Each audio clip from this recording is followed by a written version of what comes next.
दोस्तों नमस्कार। आज हम बात करने वाले हैं अनुपात से अभिप्राय कंपैरिजन। दो या दो से अधिक समान राशियों की तुलना करना। समान राशियों से अभिप्राय दो या संख्याएं कितनी होनी चाहिए, दो या दो से अधिक। समान राशियां जो भी है उनकी तुलना करना। तुलना से अभिप्राय यह हो गया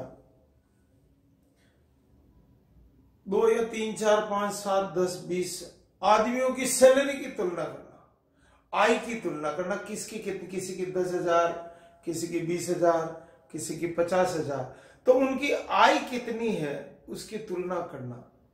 कंपैरिजन, किसकी कितना गुना है, कंपैरिजन अनुपात कहलाता है।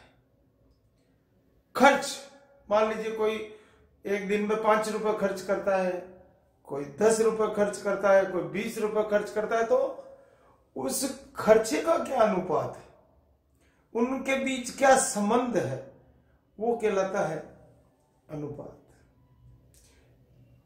किसी की लंबाई 2.5 फीट, किसी की 3 फीट हाइट, किसी की 4 फीट, किसी की 6 फीट, कोई 6.5 फीट, तो उनकी ऊंचाइयों में जो संबंध होगा, कंपैरिजन, किसी की मोटाई में हो सकता है, किसी के वजन में हो सकता है। इस प्रकार विभिन्न राशियों की जो तुलना करेंगे उसको हम कहेंगे अनुपात, रेशियो।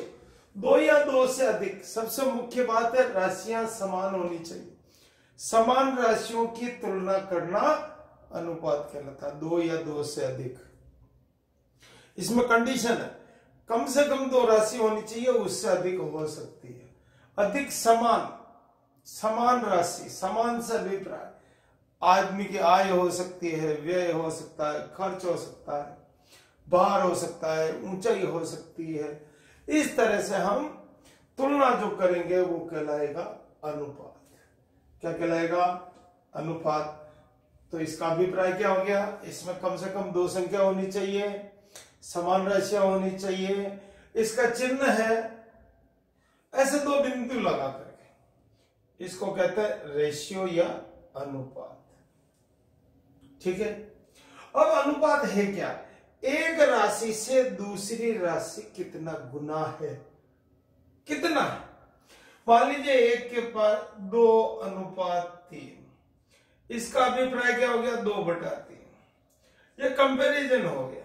अगर 3:2 है तो 3/2 हो गया। इसका कंपैरिजन, कौन कितना गुना ज्यादा है,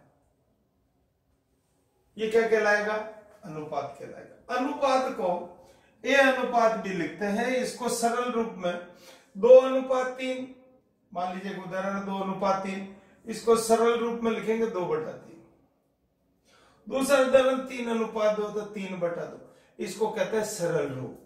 मान लीजिए 5:7 है, इसको सरल रूप में लिखना है 5:7। अब अनुपात का जो पहला पद है उसे ए कहते हैं, और ए का मतलब होता है पूर्व पद। अनुपात का जो पहला पद है वो कहलाता है पूर्व पद। फर्स्ट स्टेप जो है पूर्व पद कहलाती है। और अनुपात का जो दूसरा पद है उत्तर पद या पर पद कहलाता है, बाद का पद। क्या कहलाएगा? पर पद। इसके साथ ही अगर अनुपात में रेशियो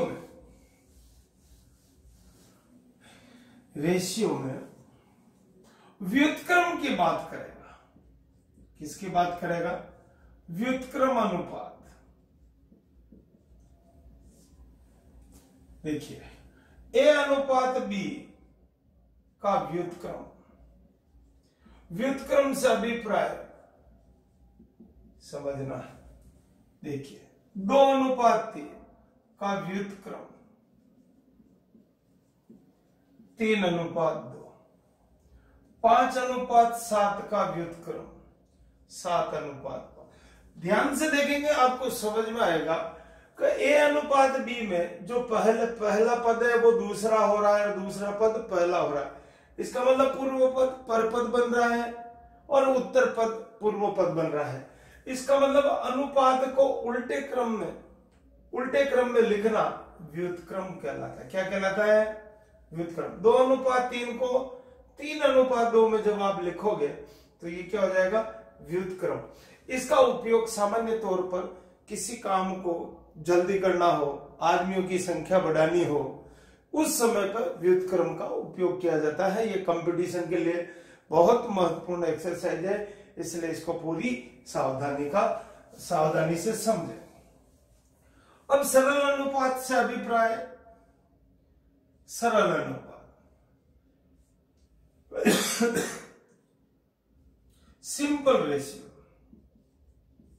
आपको कोई संख्या दे रखी है 4:8। आपको क्या दे रखी है? सबसे पहले इसको भिन्न रूप में लिख लेंगे आप, 4/8। अब आप क्या करेंगे? 4/8 को 1/2 कर देंगे, 1:2, क्योंकि हमको मालूम है पहले के पास कितना गुना है, इसके पास 1 है तो इसके पास डबल है।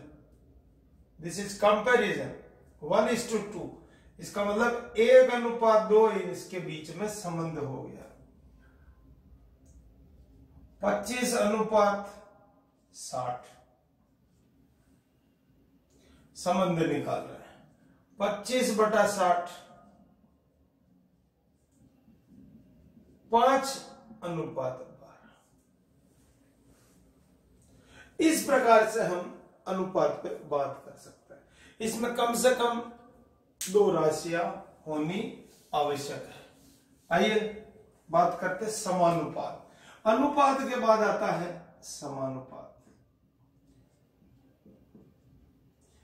समानुपात से अभिप्राय, इसका चिन्ह देख लें आप।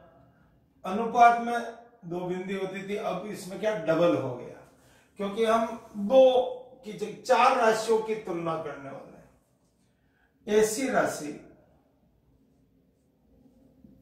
ऐसी राशियां जिसमें पहला पद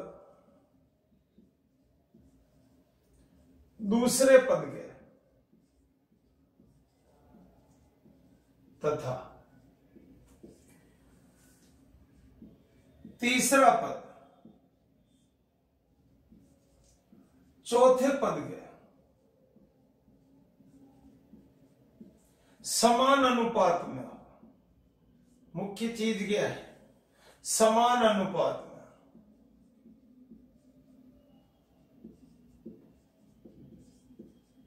तो ऐसी राशियां क्या होती है? ऐसी राशियां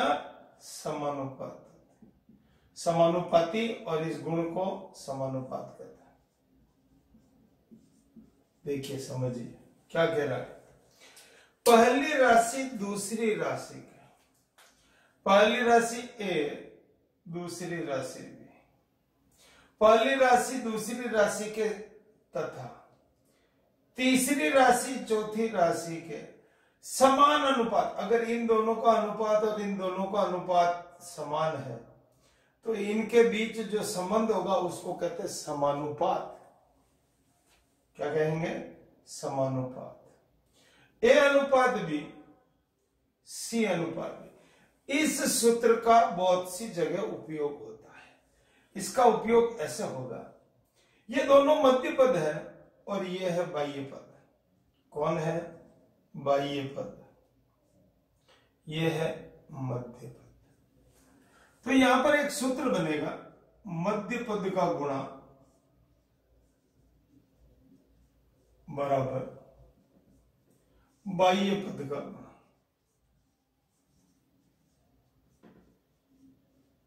अब मध्य पद का गुणा का मतलब b इंटू सी बराबर a इंटू डी।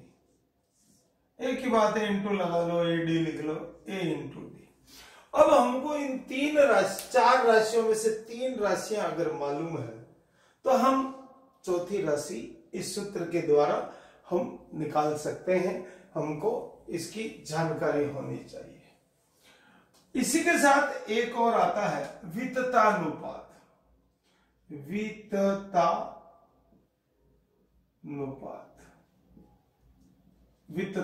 अनुपात। ऐसी 3 राशियां, कितनी राशियां, पहले कितनी थी, 4 राशियां थी, ऐसी 3 राशियां जिसमें पहला पद दूसरे पद के तथा दूसरा पद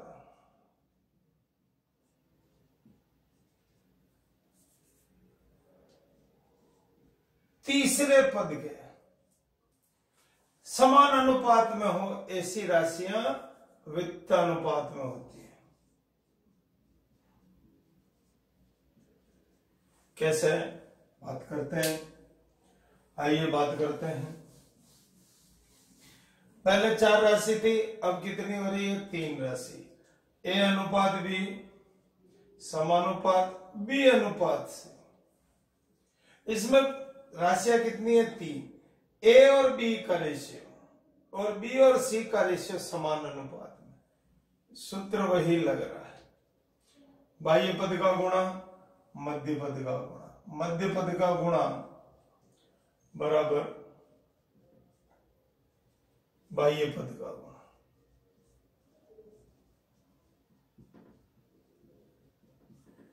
B into B AC, B square is equal to AC, B is equal to root AC.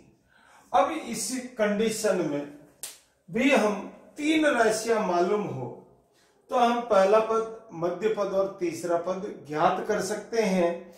सामान्य तौर पर अनुपात का उपयोग, समानुपात का, वित्तानुपात का उपयोग हमारे दैनिक जीवन में होता है, बहुत सारी चीजों को बंटवारे में होता है, विभाजन में होता है, तुलना करने में होता है, इसलिए यह हमारे लिए बहुत महत्वपूर्ण है।